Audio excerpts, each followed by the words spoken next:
You're listening to the SojuTalk Nation Podcast, Episode 8.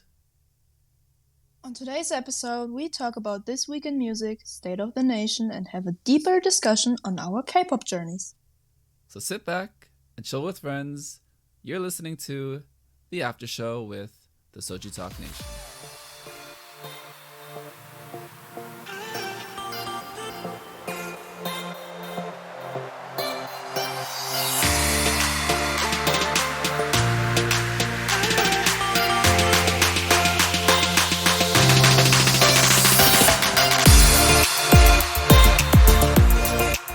Welcome to the SojuTalk Nation Podcast, a chill discussion on this week in the SojuTalk Nation. We're recording on Wednesday, March 3rd, 2021. I'm your host, Crispy, and joining me as always is Koala. Hello. Hi, Koala. How are you? Kinda exhausted, Yeah. but it's been a chill day. I only had PE class because our cloud thingy for school was down the whole day. So I had nothing to do. Oh, nice. So no actual schoolwork, just physical activity. You. Yeah, well, it's a fair trade-off. I'd actually trade that off more than just like sitting and doing nothing all day. So look at you, staying fit and active during the pandemic. I'm not fit. I'm not active. Well, in addition to your activities and everything, it's been a very busy week in the world of K-pop. So that's another reason to perhaps feel a little exhausted, a little weighted down from all the news and events that happened. But before we get into that, just off the top of the show, we have no announcements today and no birthday celebrations for this week. So there you go. Nothing too much to say, but yeah, just check out the SojuTalk Discord. We're just there. It's just another week there. A lot of fun things going on in general chat and State of the Nation. So go say hi to us if you haven't already. All right, so let's move on to this week in SojuTalk Music. We have 4 songs that the crew covered, and we have a very special song that we will make the focus of our conversation and is perhaps the title of this episode today. Our conversation or your monologue? I'm still not quite sure. It's, you'll have a chance to say some things, I'm sure, Koala. I'm sure you'll have a lot to say on this very significant group in K-pop this week. Damn it. All right, so the 4 songs that the crew went over were Sunmi, Tail, On and Off with Beautiful Beautiful, Wonho with Lose, and 80s with Fireworks, I'm the One. So let's start things off with Sunmi, Tail. Koala, what did you think about the crew's takes on the song and the music video itself? I think I pretty much agree with all of their takes. I also thought that it was pretty suggestive, more than I'm used to from Sunmi, even though she already is pretty suggestive in her MVs. I quite liked it. I don't know, nothing special.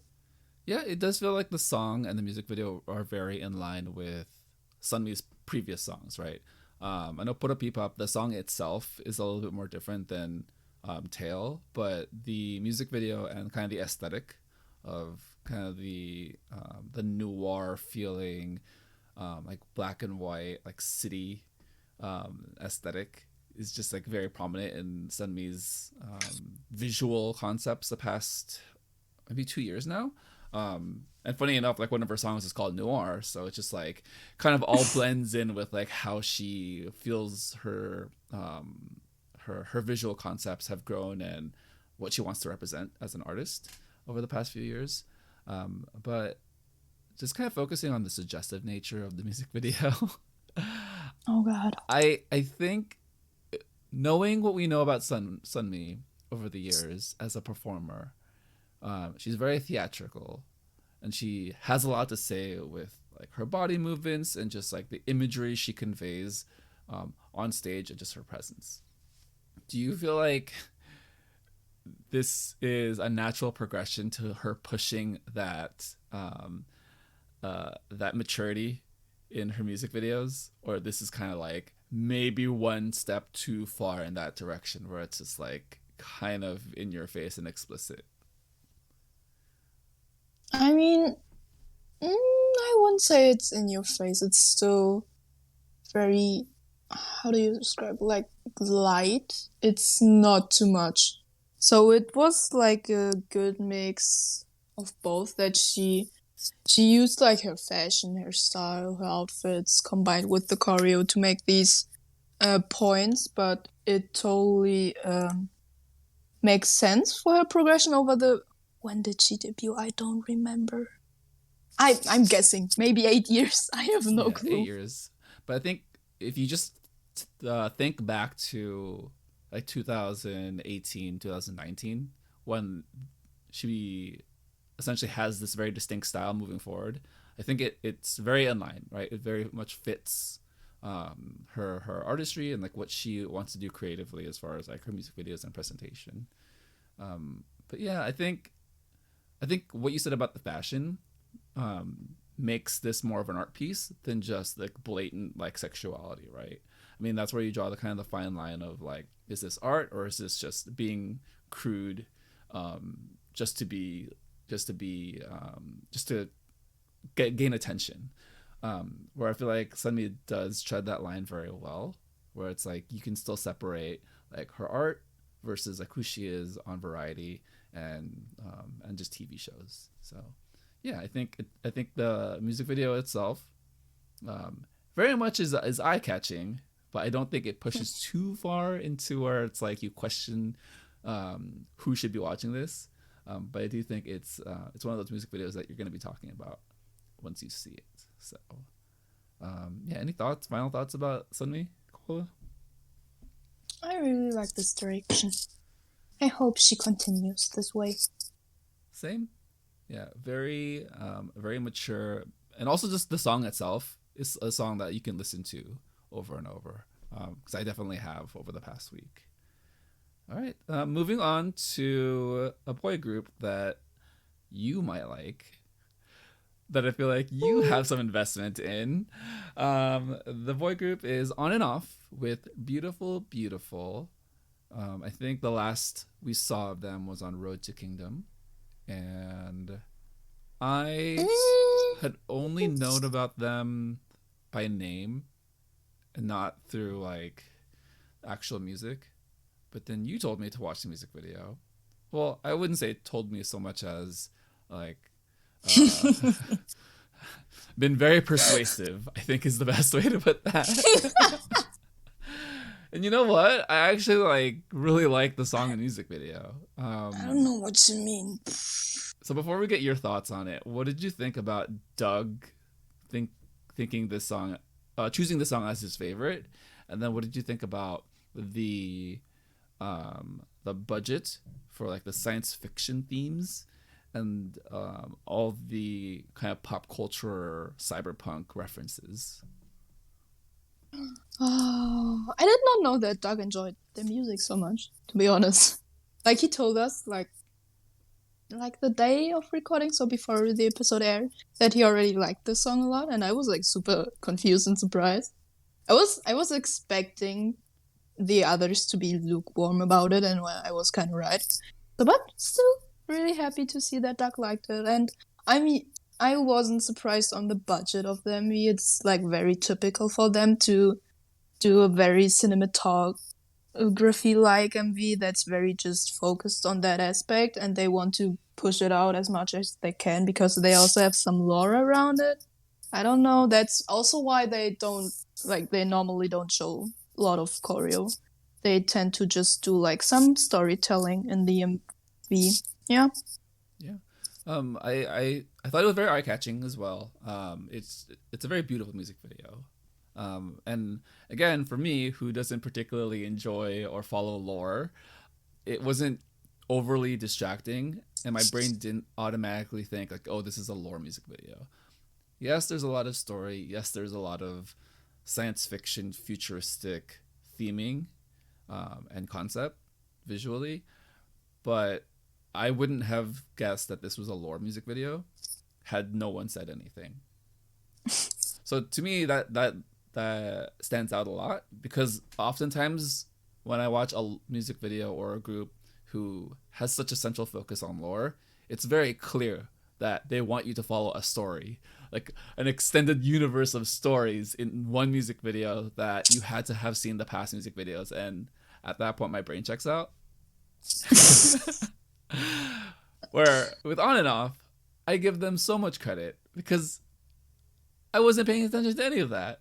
I was just watching cool science fiction, like, and then the song itself is like really good, right? So I mean, I would have to say this is probably my favorite song of the week. Also, wow, crazy, right? A boy group. Koala, why is this one of your favorite boy groups? I don't even know when it started. Like, I remember I had like a phase in like 2017, 18, around that, where I just went to, what was it? I think 1K, and just every now and then looked up all the MVs, even though they maybe only had like 500 views. I was just like, okay, let's check out new stuff. And they were one of the few. I noticed that there were a lot of boy groups, by the way. I didn't even intend to, but I ended up with a lot of boy groups out of that phase. And I just started to listen to their, I think their first album was also called On and Off. I know that their title track was called On and Off, but I don't remember the album name. And since then, I've just been loving all their music, just following them around. And also just really excited for them on Road to Kingdom last year. And now they finally got their first win. I don't know, I just vibe with every song they have on their albums and every title track. I just love every bit of it, and I know that's like they're just like a specific type of music you need to enjoy. I know a bunch of people who just can't like the music, and I get it, but for me it's just really like same page for me. Oh, that's very sweet. Look at you. With such a connection to this group. So I have a question just about their music in general. Mm-hmm. So this song, to me, this is like my first experience of On and Off. Is this a good representation, an entry point to someone who has not listened to their past songs? I would say yes. Their title tracks tend to be like more upbeat, more happy. I don't remember one sad title track, to be honest. Like, also no dark concepts really. They maybe the why, no, not even that. So they tend to be more upbeat and happy about everything. It's not very dark. So this is very, very in line with everything that they have had in the past. That's good to hear. I think that helps a lot for new fans because a group that changes concepts so frequently, it's hard to pinpoint like any one song and saying like, oh, this is a good entry point of the rest of their music. Whereas this song, I can honestly say like it would interest me to go back to listen to their title songs. I know what we're doing after this. So perhaps, because for me it's all about consistency, right? It's like if you do one thing really well, then I will more likely than not go back to see how the style has progressed and how they've come to be as an artist to this point. And no, I think it's just only fitting for me to make this comparison with Oh My Girl. So last year, I did the same thing. Like I knew Oh My Girl for about a year and a half, and then Queendom happened. So then it was reintroduced to a lot of their discography, and then Nonstop came out, and I was like, oh, this is it. This is a banger. This is my girl group. Like I love them. But then, like, you go back and listen to the rest of their discography, it's not that it's so much different. It's actually, like, a nice progression where Nonstop is a very, like, polished, refined, like, upbeat, like, summery feel, where it's, like, everything else was, like, kind of leading up to it. So I think it just might be something with this company that, like, they are able to, like, consistently consistently focus on, like, what a group is good at to the point where it's like, okay, now we can move them to the next level to get them exposed by everybody, and hopefully everyone will go back to the rest of their music. So yeah, props to On and Off. Yeah. So moving on to the soloist of the week. Well, the male soloist of the week, I should say, because we just had Sunmi.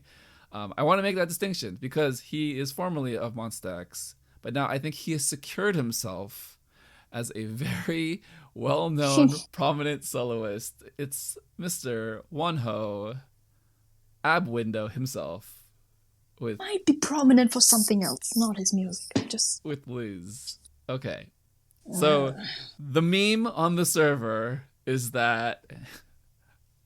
We won't call them out specifically, but there are a section of females and male person. One male. No, I would say like there are still a good number of men who, heterosexual men who can objectively say like, oh yeah, he is attractive, and we call them the thirst kings and queens of the server. I wouldn't agree to that statement. Well, they called themselves that, so yeah. No. The part that he's attracted with that. Oh, the attractive part. Well, everyone has their specific. But it's crazy how loud these people are every time he posts. I'm like, my notifications are popping up. I'm just like, oh, what is that? Oh, oh yeah, okay. Yeah. So one of the members of the Thirst clan, the Thirst group, posted an Instagram post of Wonho and deleted the photos from the thread. And I asked him, like, did the photos get removed? And then he just laughed. So, yeah, very, very thirsty. Well, okay, so just moving on to Wonho's song. Okay, his song, Lose. It's a very chill song. I do like it. However, I couldn't focus on the song while watching the music video. I honestly don't remember the song because it's like pretty I remember, but it's like, yeah, it's chill, as you said. It's nothing is really grabbing my attention besides his looks. Yeah. And not to say like it's a bad thing, but it's one of those where it's like his music just seems very, very much his personality. But then the personality doesn't match like the physical aggression of all of his muscles. Yeah. You know what I expected from him, like music-wise? I expected some action, like some music going in that direction. But his music was like pretty chill the past releases, and it's also like kind of slow and sad. And yeah, his appearance just doesn't fit. Yeah, and it's not like he's doing anything in particular that's so different. It's just, I don't know. I would always imagine like a power like dance track, right? Or just like something to really like grab your attention. Where all of his songs, I mean, they're very good songs, but they're just very like, they're too chill. Like, right? Mm-hmm. I get what you mean. What do you think about the crew liking this song as much as they did? I was not expecting this. I was going into this because I would say his type of music is just not the stuff that gets me. So I normally like it, like put it in my Spotify favorites, but would never intentionally listen to it. I wouldn't skip it, but I would never intentionally listen to it. So I was very surprised that Anita and Warren really liked this song a lot. Yeah. Oh my god.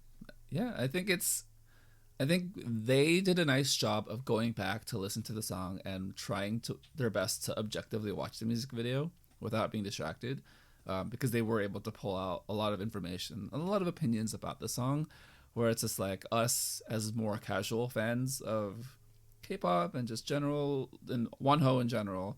I think it's hard for us to go back to something when we don't really have to focus too much on it, or kind of the fear of focusing too much on his visuals and not getting the music. So, yeah, that is a thing. Any closing thoughts on Wonho? I hope he does well in the future.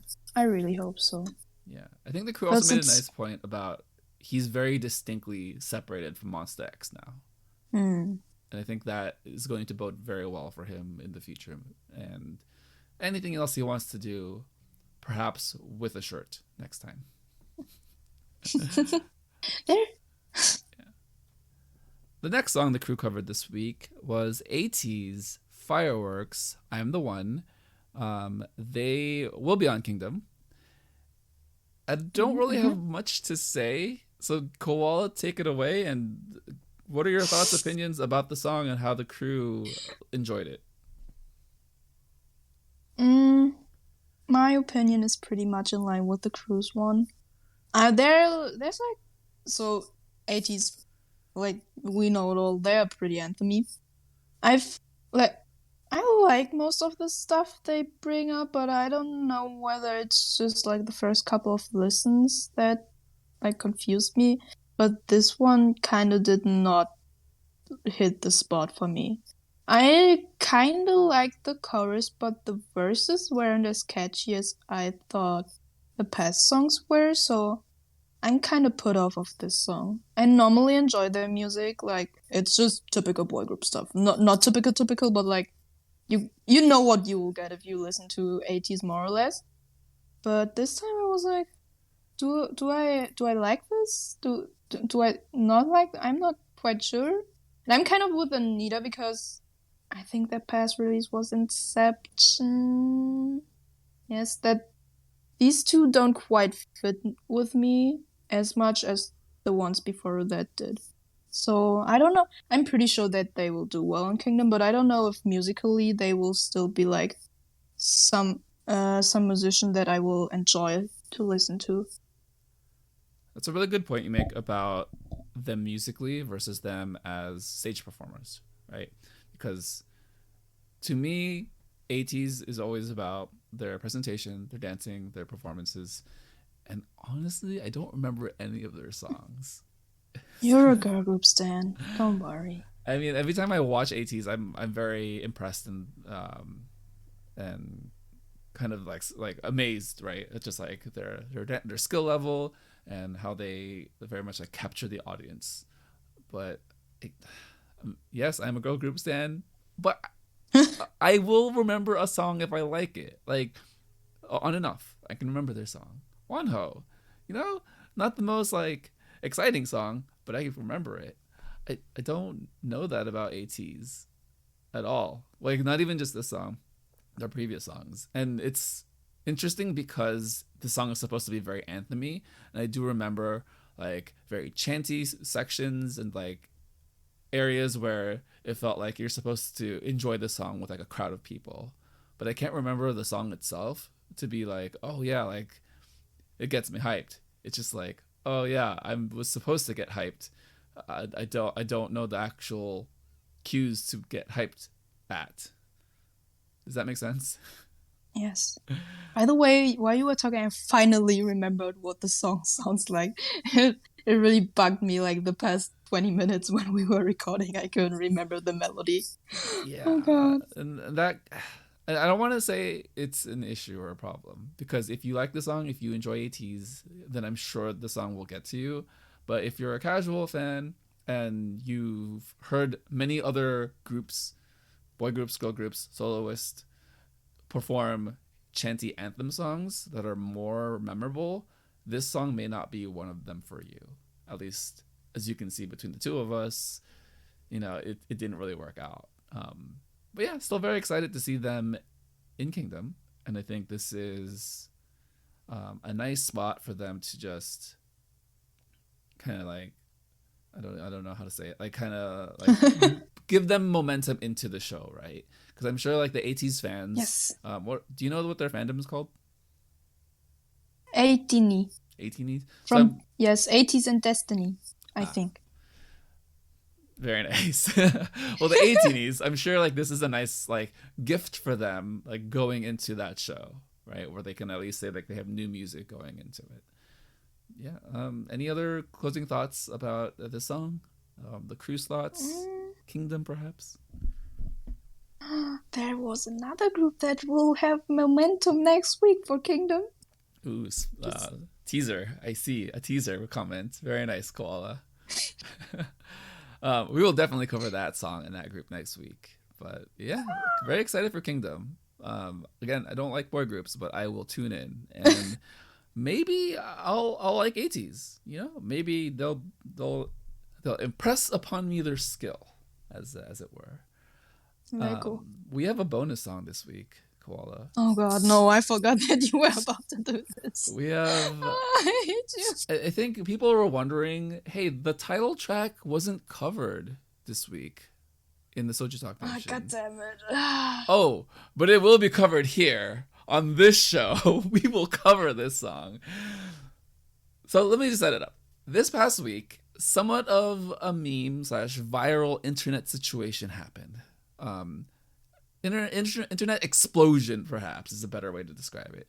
So, Brave Girls, a girl group who debuted, I think, 5 years ago. A long time ago. At least 5 years ago. I could be wrong. I apologize. Someone created a fan edit of their song Rollin with military performances and comments.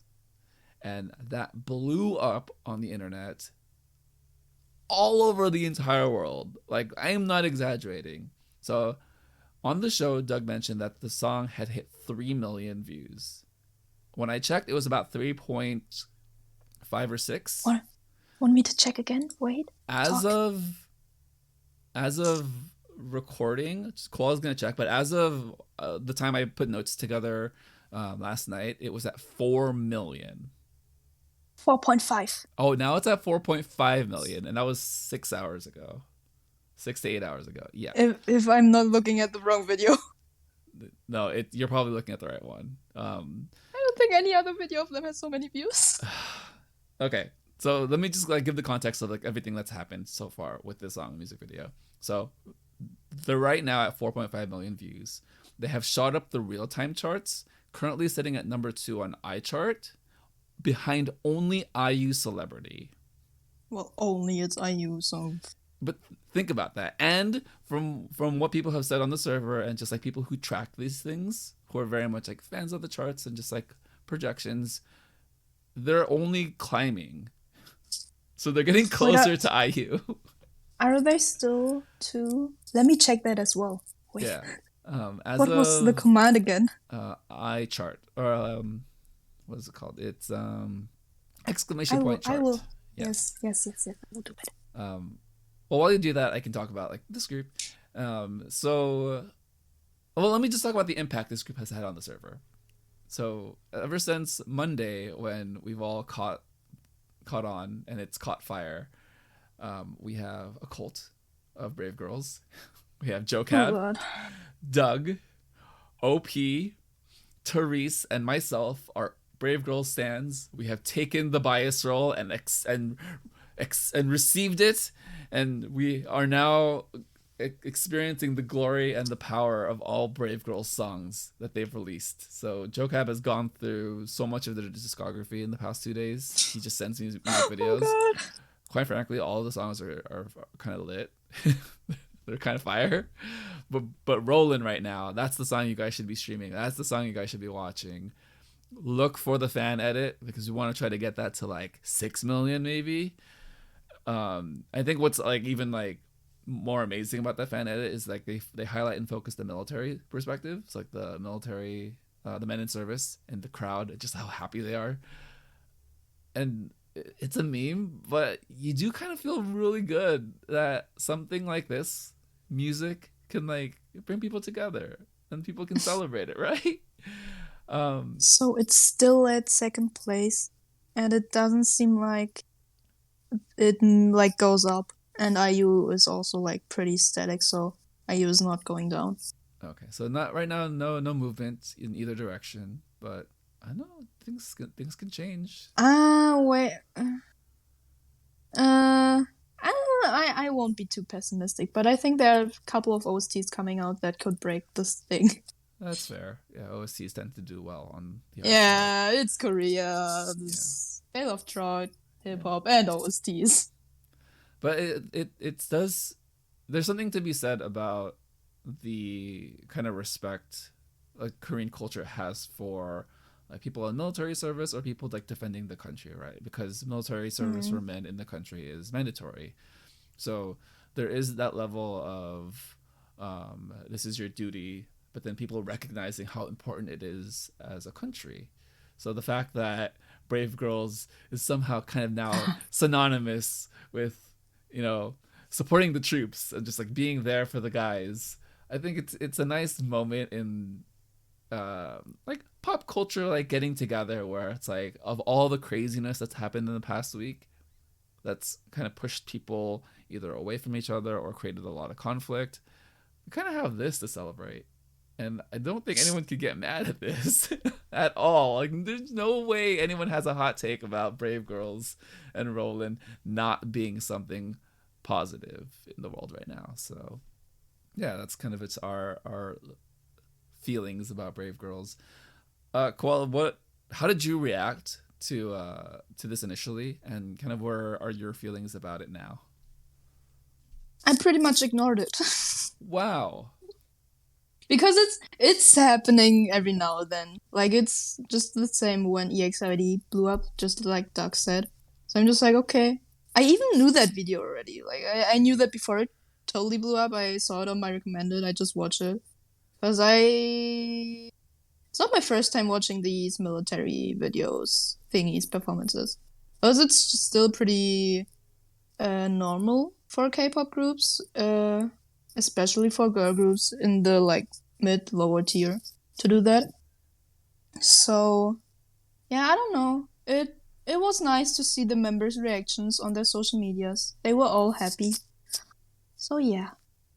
You bring up two really good points, two like interesting like things that I want to talk more about. So with the pandemic and just how most of the world has closed and live performances are no longer available, for a girl group like Brave Girls to be able to tour on smaller venues, but then also tour for the military, do you think that the pandemic has had any effect on their ability to reach out to like the military and perform, or do you feel like this I don't even know how to describe it, this experience has now put them kind of forward in their ability to be exposed and to gain exposure in Korea?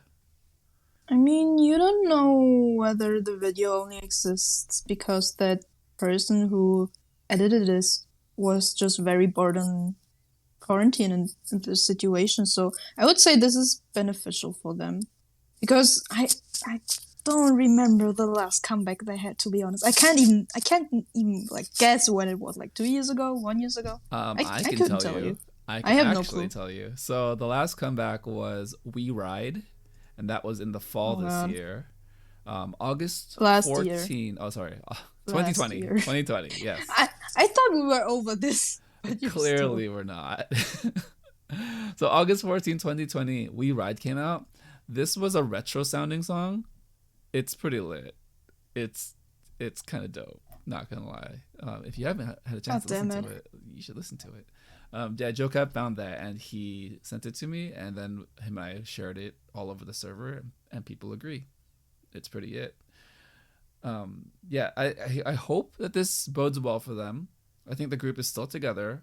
They've had a lot of changes since debut, and The thing is that I don't know how their company is doing in spite of Corona. So yeah, and that is a fair concern, right? because I literally only know Brave Entertainment because of one male trainee that used to be in that company. Well, yeah. Well, hopefully this is more of a reason for them to make music, or at least like find other avenues to get that kind of support. Whether that means totally, if they can afford it, now it's the right time to jump into it. Yeah, for sure. Yeah, I can only imagine like they'll be very welcomed in the scene right now. So those are the songs that were of importance this week at the SojuTalk Nation.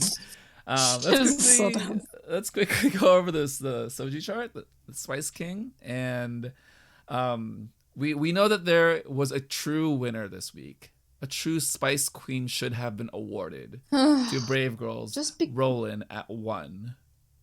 But that didn't happen, sadly. Not even the big Chungas. You're talking about Brave Girls. Well, Chunga's going to have another opportunity next week. We could talk about that. Oh, God damn it. So don't you worry. So the Soju chart this week was Sunmi, Tail at 1. Wonho, Lose at 2, and Shiny, Don't Call Me at 3. Any thoughts and opinions about how the crew decided on this list? God damn it, Doug. If only you would have put Onf in the first place. They could have made it third. You can't say that you very much enjoyed the song and it might be first in voice chat before you record and then change up your opinion. I'm calling I out was Doug. scammed. Wow, straight called him out, exposed. Yeah, Doug has been really active, just hanging out with us. We appreciate that, Doug. Hope you're listening. But yeah, that also means now that when you tell us these things, you have exposed yourself. So because I did the math, they could have been number one. Yeah. Not number one. The third place, because Shiny also only had Anita's vote, so yeah, so mad. close to it. Look what you did, Doug. It's a good song. I agree. I mean, to be honest, like, to me, I would have rather listened to 3 new songs this week than listen to Shiny song again. So, I mean, it would make sense for On and Off to be on the Soju chart this week over Shiny. So sad. Yeah, I mean, honestly, I like the On and Off song more than I like the Wonho song. So I would have sad. at least above there, but sadly that's not the case. Who knows? Maybe. No, never mind. I can't say that. Yeah. So it ain't happening. A teaser for next week. There are a million songs coming out next week. Sadly, On and Off will probably not make the Soju chart. Yeah. Not surprised, like for Treasure in like January when they were first. Yeah. Well, they also came out at a time when it was fairly empty in the music scene. So. All right. Well, what do you mean? They only got lucky? I don't know what you're talking. Okay, that's no. not what I was saying. Not at all. Man. Okay. Well, that was this week in SojuTalk Music. Hope you enjoyed our little bit extended segment on This Week in Music with a special guest feature, Brave Girls, rolling back into our lives and into our hearts after several years. How can they roll back? They were never in your heart before, Crispy. They can't roll back. It's one of those where I believe them to have always been there. It's just I needed to be aware of them. You know? Totally. Don't you just have those like spiritual connections or things, or it's just like, it's there. It's always been there. You just needed to be reminded. Totally. All right, so moving on to State of the Nation this week. Also, actually, before that, I just wanted to say very quickly and very, just to give it a little bit of attention. There were a lot of news and events that happened in the K-pop world this week. On the SojuTalk Nation show, we tend to focus on the things that affected us and our experiences with other people. The news and events segment, it was very important and very big. It was the Spotify and Kakao situation, Jenny and G-Dragon, and a couple quick takes. We didn't segment a time to talk about those things because I think the crew covered them really well this week. So please go check out the main show for a much more detailed discussion on all of those things. It doesn't make sense to listen to us if you're not listening to the main show. Truly. So Truly. Go listen to them. But quickly, I'll just say the Spotify situation has affected us a lot, but I think we have done the best we can to make light of it because there's nothing else we can do, and just to kind of have fun and joke. So if you are on the server and you are feeling anxious about not having music, just know we all feel the same way and we'll get through it together. If you're not on the server yet and you're anxious because the music is gone, join us, please. We welcome every new member. Very nice, Koala. And just very quickly, G-Dragon and Jenny, I stand. Yes, I approve. How about you, Koala? I love it. Same. Okay, let's move on to State of the Nation now with World Cup with Doug's hair. Oh, God. Okay, so we are not a video podcast. We are an audio podcast only. So we won't go over all of the hairstyles. We will just kind of go over the most outstanding ones. Koala, take it away. Which ones were your favorite? Not my favorite. I wouldn't say that Dara's was my favorite, but it was pretty outstanding. And I must say that I know the original photo. That facial expression Doug is making is not it just shows the pain that he has with all of these hairstyles. He does not look satisfied at all. And I won't be with Dara's hairstyle because I still don't get it to this day why they did that to her. It doesn't look good. It looks very painful. It probably just destroyed all of her hair. Yeah. Doug does not look happy in the photo. Granted, it's photoshopped, but I imagine that's close to how he would feel if his hair was put up into that. Just to describe it, it's the palm tree hair, where it's like very like palm, like imagine a palm tree, but then like pieces of her hair in palm tree like shapes. So yeah, and just imagine it being like, I don't know. Oh my god, Americans, wait, 1 foot, 2 foot. What is the picture Doug has is about a foot and a half of hair. Okay, there we go. It's kind of long, yeah. But yeah, I think that one stood out to me. A quick comment on the hair selection choices. Warren put this together, and we noticed a lot of YG artists were represented in this little World Cup. I think Warren is trying to tell us that he is a YG stan, and we welcome him. Hello, Warren. Join us. Yeah, totally, yo. And his love for Teddy is just... you can't tell it. I think it's one of those loves where it's like, if Warren had the opportunity, he would take over Teddy's role. And he would just like be that super producer at YG. I think that's what it is. It's like, I hate him so much because I want his job. Oh, God. But I really love... Like, I can't remember any other like K-pop related hairstyle that was from another entertainment, to be honest. Same. I think nothing stood out or was as loud and boisterous as like the YG hairstyles of the past 10 years. Oh, it was bad. Like I forgot about the Fantastic Baby era. Fantastic Baby. That long hair. It's like you want to be emo but want to spice it up a little bit. It's like emo, but then like trendy fashion and like. But moody. you just fell into some kind of sauce, barbecue sauce. Yeah. Just now your hair is ruined. But I mean, it's iconic. I mean, you gotta give iconic. You gotta give it to them. You will always YG remember. Entertainment. You will always remember those eras for those fashion choices. Man, I thought this was overall a very fun State of the Nation World Cup. Again, like, it very much works better if you're watching it on YouTube. So go watch them on YouTube. And just look at Warren every time he cracks off when Doug says, I might be doing this.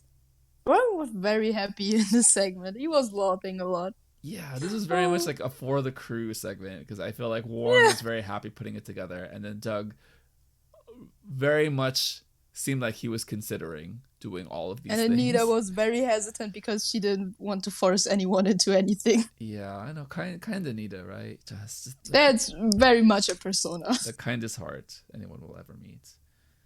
Any closing thoughts about just their selections and them wanting to play this game? I didn't expect this. Let's see what will happen next week. Same. Oh, man. Well, thank you, crew, for doing that. We appreciate it and are looking forward to any other World Cup competitions in the future. Yeah, that's all we got for that. All right. So moving on to a very special segment that I put together this week. So the past 3 weeks of the show, we've had a very special guest on. We've had Warren, Doug, and Anita talk a little bit more in depth about their relationship with each other and to K-pop in their own lives. But the two hosts of the SojuTalk Nation, as much as we do like to talk about how the music affects us, we haven't really had an opportunity to go in a little bit more depth about our personal journeys. So I thought this week would be a nice opportunity to talk to Koala a little bit more in depth about her life with K-pop and how it's affected her at this point through her life. So, hi Koala. Yes, hello. How are you today? Not as much exhausted as I was like 30 minutes ago. Well, there you Now go. I'm pretty fine. Very nice.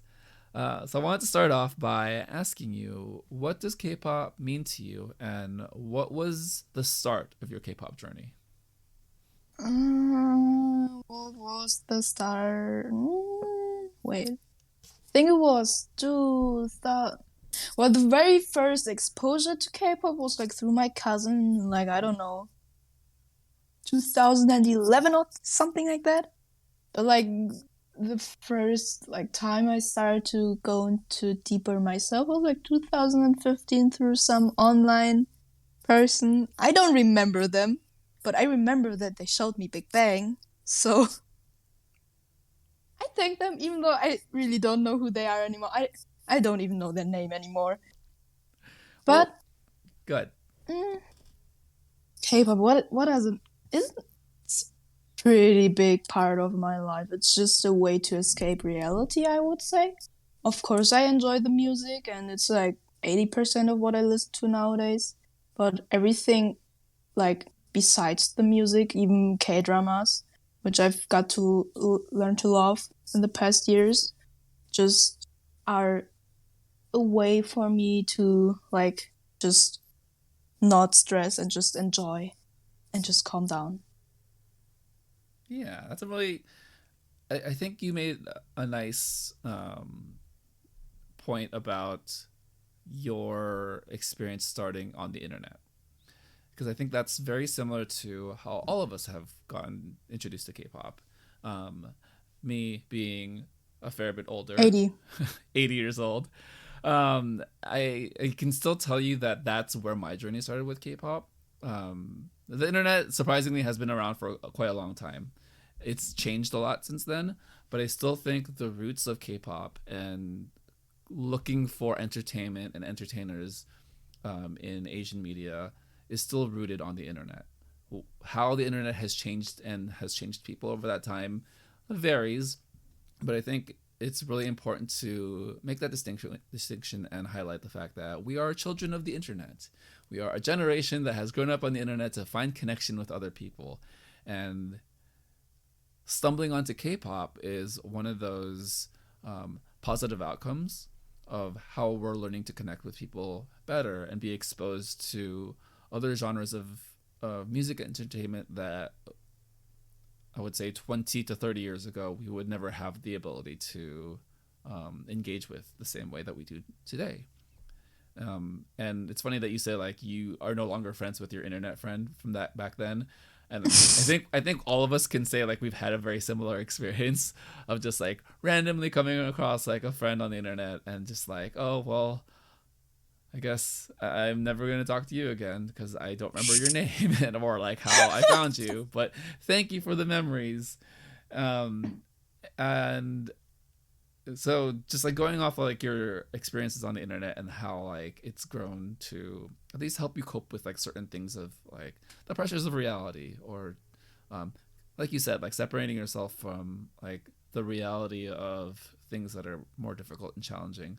How do you feel like the K-pop, Korean entertainment, K-dramas have helped you make sense of the more difficult things in your life?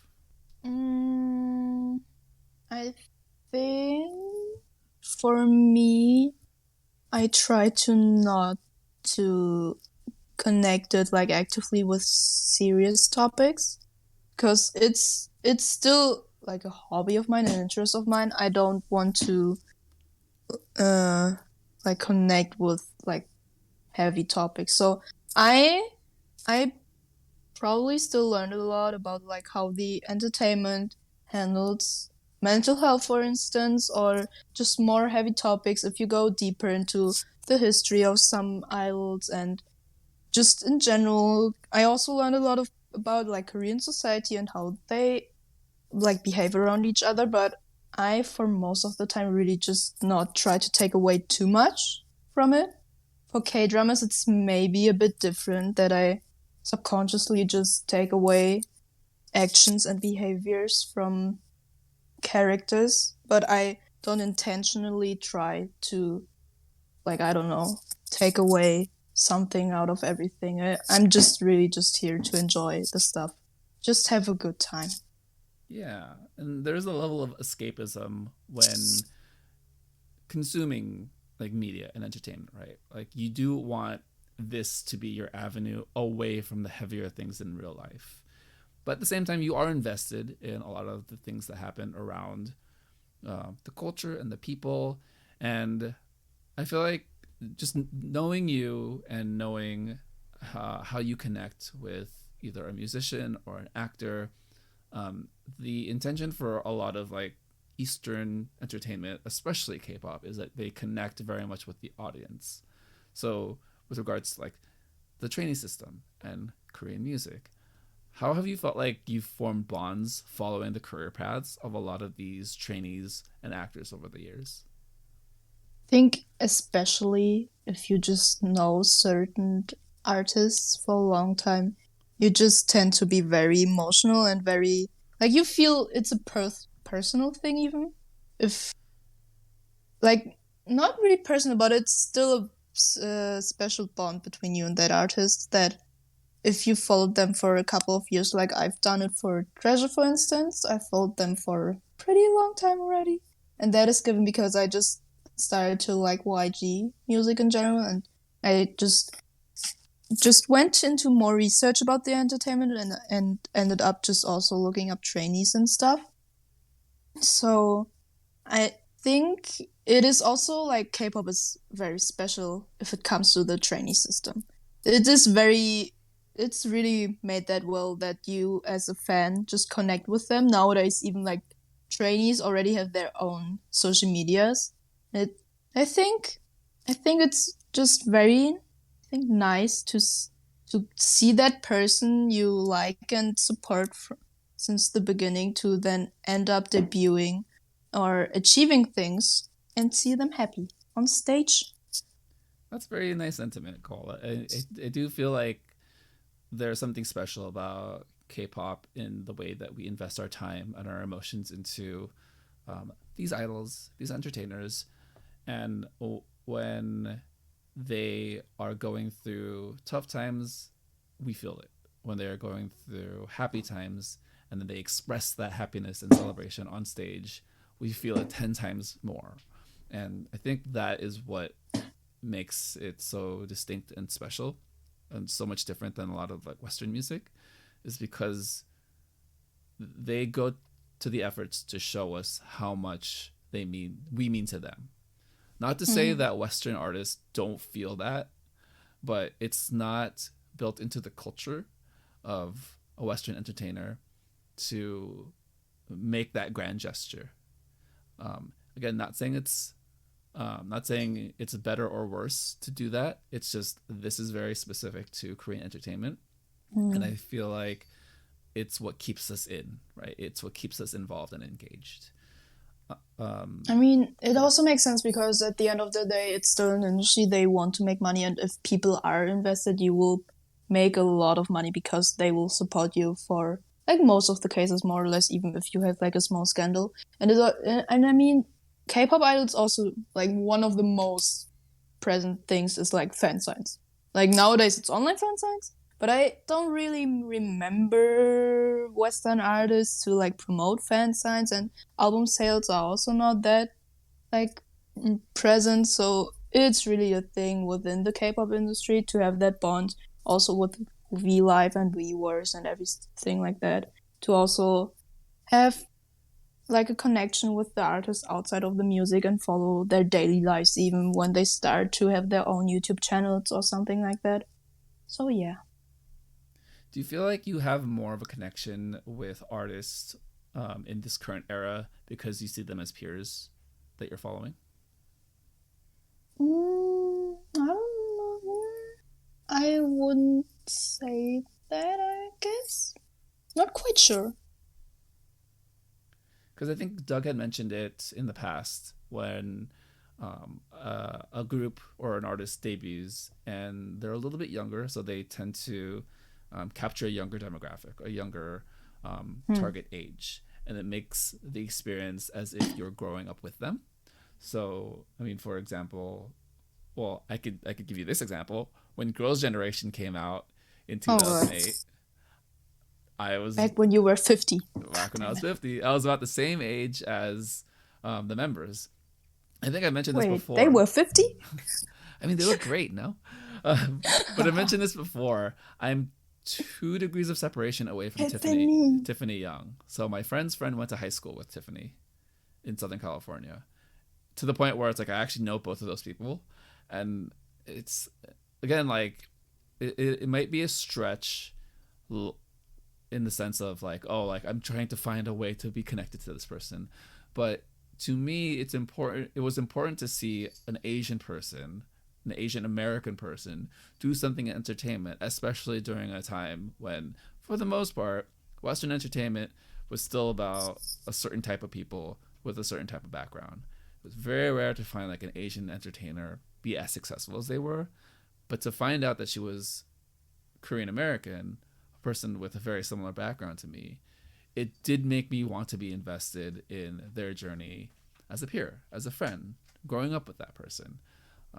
So yeah, I think there's no right answer for need to form that connection with someone, but I think the foundation for why K-pop brings you in at such a young age is to have that long-term bond with that person.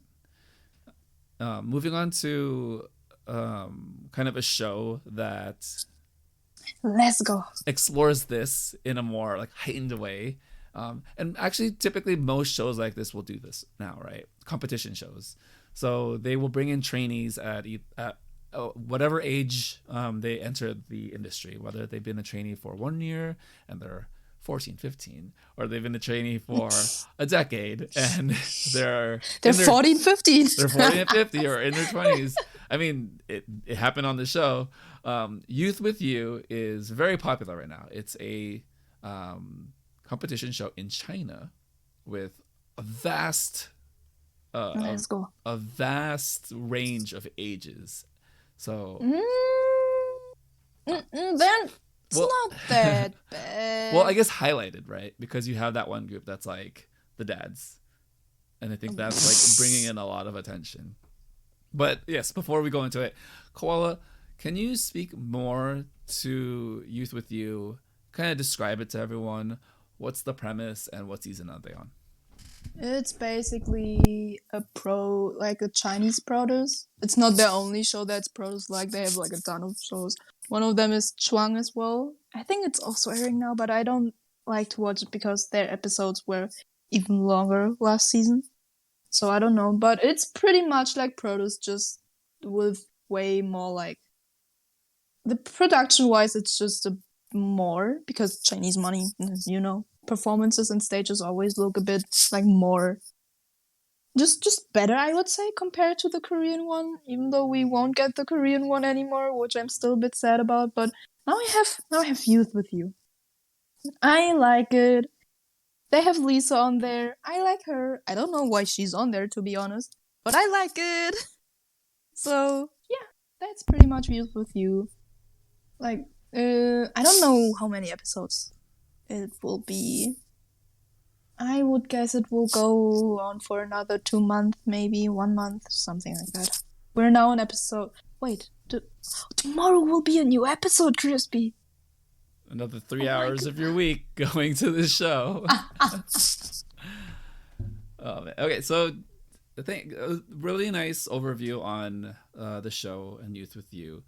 And so I don't watch competition shows just because it's a really big time investment, especially competition shows that are male idols.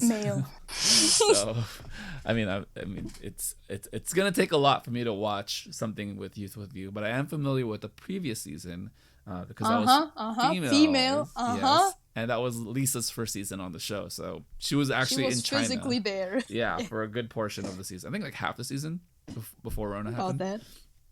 So Lisa is on the show and she's zooming in. She's virtually like calling in, which it's fine because she's there and she's still doing Lisa things. And I did get to see a couple of clips. So just describe the show or describe like the clips in comparison to the previous season. How do you feel like the competition and skill level matches or is different from what you've seen in the past? The skill is very much better than in Korea, like 100%. And if we would like kind of rank it, it was talent-wise, it would be like China, Korea, Japan. Just because China has way more people to choose from, okay? The chance is higher that you find talented kids there. And generally, I would say ranking system, like the mentors kind of poo sometimes. But like the mentors themselves, they are pretty nice. In Korea produce, not always so nice. Many trainees were scared of the mentors, I think, in Produce 101 and like in Korea in general. But total, just so if you like just enjoy watching stages, I would at least recommend you to watch the stages of this show, because the editing and like the camera work is way better than in the past Korean Produce seasons. Who are your favorite competitors on the show so far? Jun. He hasn't sung yet, so I'm a bit worried that he will get some weird story arc about like, yo, this kid can dance, but wait, he can't sing, so fuck him. But no, I like him. He's like one of the bigger choreographer, I think, in 1 Million Dance Studio. So he knows Korean. He was there for a while, but he's actually Malaysian. But he can speak Chinese, so he's weird kid. He can speak multiple languages. And then there are like a couple of others that I'm interested in, but still can't learn all the names. I know Kashin the Machine though. That's not his real name. That's a weird translation of his name, because one thing is needed to say. The editors, they had no reason to translate the names, but they still did. And they're like two kids. They are named River, but one River has a period after his R. That's like, why? Why would you do that? It's an artistic choice. Come on, you don't understand? It's like we want to distinguish them. What do we do? Oh yeah, put a period behind that River. Mm-hmm. That being said, I don't like River. The one without period, I think. Is it the one without period? I don't quite remember. And I also noticed there are like 2 ex-YG trainees and 2 Chinese YG trainees, and then there's Lisa, so I don't know about that. And they dance to Treasures. I'm a bit confused why they're so 2 YG, but hey, they even named the company. I would have expected them to go like, oh, the Chinese division of an foreign company. Just like Lisa, the foreign member, the member of a foreign group. There we go. I think it's funny how they make those distinctions, right? And those like editing choices. The ban. Yeah, it's. I don't really have an answer or solution. I mean, it's an entertainment company and industry that I have very little knowledge about, the Chinese market. So, I mean, they must have a reason. Going back to June, I watched his performance. It was amazing. Lisa reacted a very specific type of way. She was just like so blown away by just like his ability and his skill.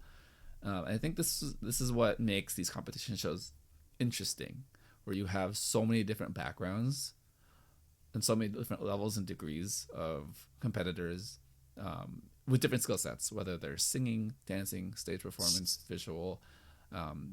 What do you think is how do you think it makes this show interesting, or how do you think that it separates the show, that they're able to bring in competitors who are either long-term trainees or former idols, or like in June's case, like he is essentially like a top tier like choreographer for 1 Million Dance Studio.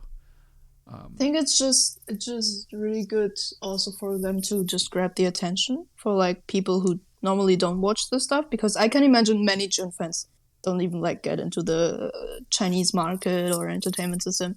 And I know that there are a couple Chinese actors. I think Rimiko is one. I don't remember. And there are like a couple of influencers that you would say, like Douyin, so the Chinese TikTok influencers, or just in general, just already known trainees. I don't know whether they have like active idols on this for this year. Not quite sure about that. There are 118 kids on this show, so please don't kill me if I don't remember everyone. But I thought it was interesting that they even allowed like a past trainee who participated in season 1 to participate again in this season. I thought that was pretty interesting because I don't remember, or at least recall, that happening in like Korean produce. So, and that dude was even like 10th place. So for information, for context, you get into the group if you're at 9th place. So kind of new for him, but I was like, oh, you let him to participate again? That's interesting, I guess. That's an interesting move. So you really just want every view you can get, huh? Okay. Yeah, it seems like they're just far more focused on the quality of the show than kind of like the logic of like, oh, this person was already here, he did well already, let's just bring him back. I mean, that's a choice, and it's definitely working as far as getting viewers, I can imagine. And it's definitely getting people talking, as I can see you're very invested in the situation. June and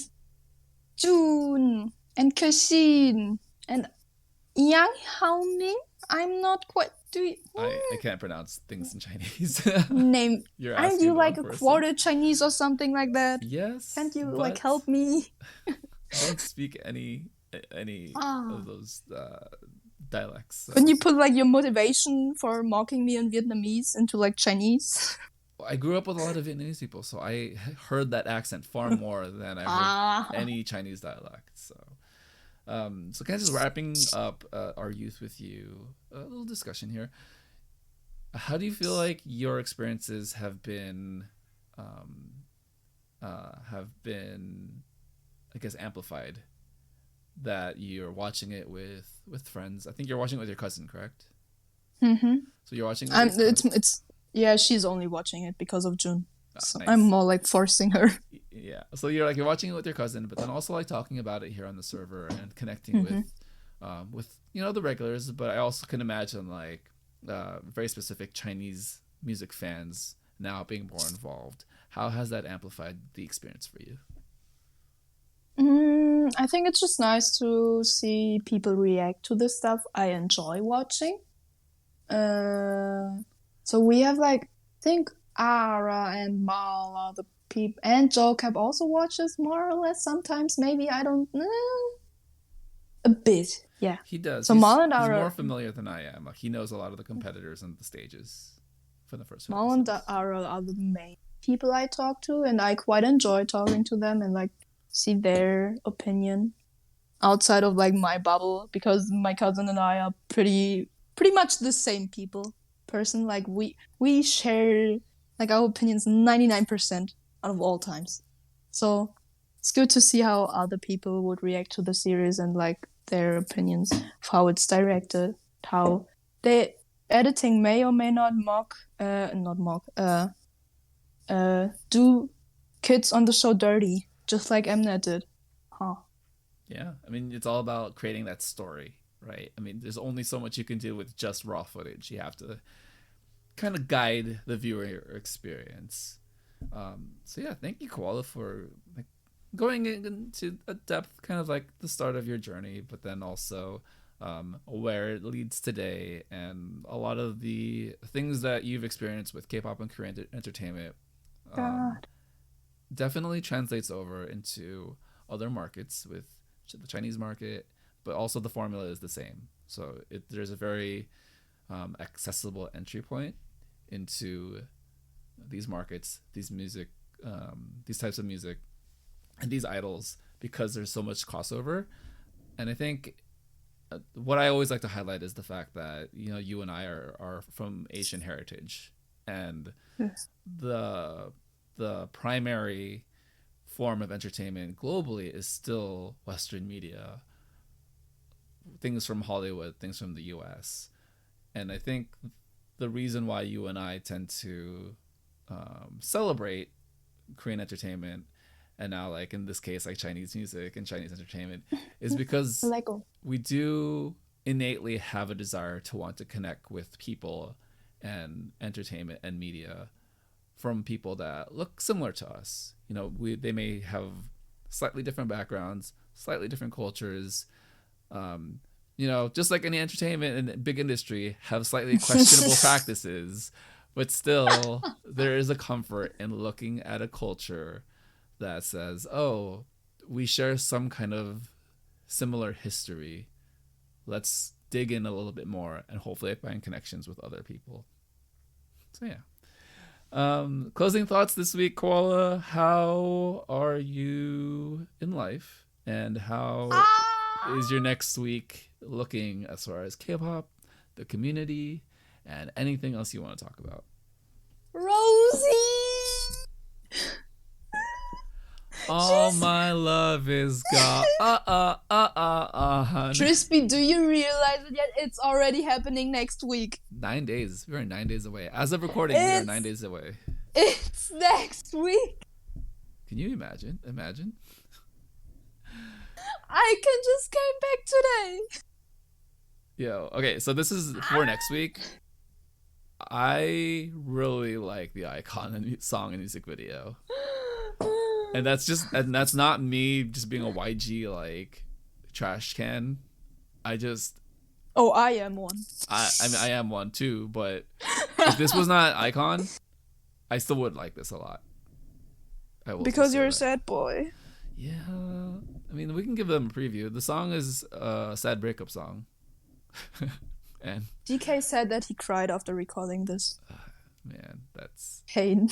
That is, God, why do I like it so much? Yeah, a lot of YG in the next couple of weeks. We have some Icon, we have some Rose. We also have like a million other groups. Today I learned that Purple Kiss is the girl group out of RBW, which they've already announced months ago that I just didn't pay attention to. You like that? And it's funny because I'm a Mamamoo fan. I actually really like Mamamoo, so I should have known about this. But I'm the boy group stan. Why did I know that? But you didn't. You know what it is? I'm just so distracted by Solar every time she posts on Instagram. I don't see anything else. I just black out. You know? Delmonic, you can attest to this. Koala, that being said, you were gonna say, yes. It reminded me tomorrow is Thursday. It is the start of my streaming days of the week where I watch Youth with You and Penthouse and Kairos. Oh yeah, that's the day that you check out from the rest of the world. So yes, have fun. Bro, Penthouse. I need to watch that show with you eventually, okay? I have so many feelings about that. You need to see. I'm even pissed after watching the first episode, knowing that I can't watch the second episode right away because they end up with cliffhanger every freaking episode. God. I don't know if I have the bandwidth to do that, but we'll see. I will force you to like once they've finished season 3. Oh, there's multiple seasons. My God. Will be until there will be 45 episodes. I think, yes.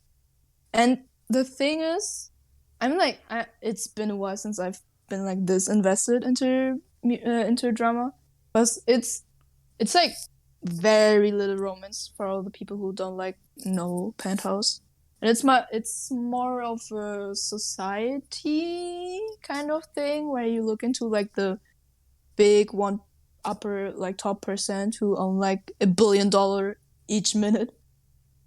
And you just get to know their shady stuff and shit, and it's just really interesting. It's like it's crime and you get to do like so many theories because the editing style is just that they want to make you think one thing, but then it's a total other thing. It's a lot of misdirection I'm hearing. Okay. We need to watch that. Okay. We need to watch. I'm not forcing you. We need to watch that. I have so many other things I need to watch as well, but we need. Okay, no. All right. I'll try to prioritize that. It's so good. As far as like things that we're watching on the server, Hotel de Luna. Yeah, we're all like kind of slow the past days. Yeah, last week everyone lagged, but everyone caught up yesterday. So now we're watching it on schedule again. Man, this show's so good. I don't remember. You've watched it before, right? No, I haven't. No, you haven't? I have not. No. What? It's one of those words like I always had it on my list to watch, but then I just ended up watching something else. Because Is this something else like weightlifting Fairy Kimbukju for the third time, or what am I missing here? Yo, I have access to that now on Viki, so I Oh can my watch God. that. Well, the thing is, like, my friend who I usually get recommendations from, she didn't like it, and she told me to watch Oh, wow. Extraordinary You, Ew. but I didn't watch that either. So, I was conflicted. It was So, either friend, if you're listening to this, as you can see, Crispy totally scamming you. yeah. Like, Well, I was conflicted. It was either Hotel de Luna or Extraordinary You, and then I ended up watching neither of them. So it's like, okay. you see, Extraordinary You, I like one of the main actors. I'm simping for him, but the storyline, kinda But I remember Anita liking it, so it may be your type. I don't know. Maybe. Yeah, I remember Anita liking it. Yeah. All right. Well, yeah, that's it for this week. That's kind of our closing thoughts. Any other like final thoughts before we wrap things up, Koala? I'm so ready for icon evaluation next week. Oh, that's right. All the Kingdom stuff is now going to be airing. Oh, that's exciting. All right. Well, yeah, that's it for this week on the show. Thank you for listening to the SojuTalk Nation Podcast, episode 8. Subscribe on YouTube, follow on Spotify or your preferred podcast platform, and continue the conversation on the SojuTalk Kpop Podcast Discord. This has been the SojuTalk Nation. For Koala, this is Crispy. Bye. Bye!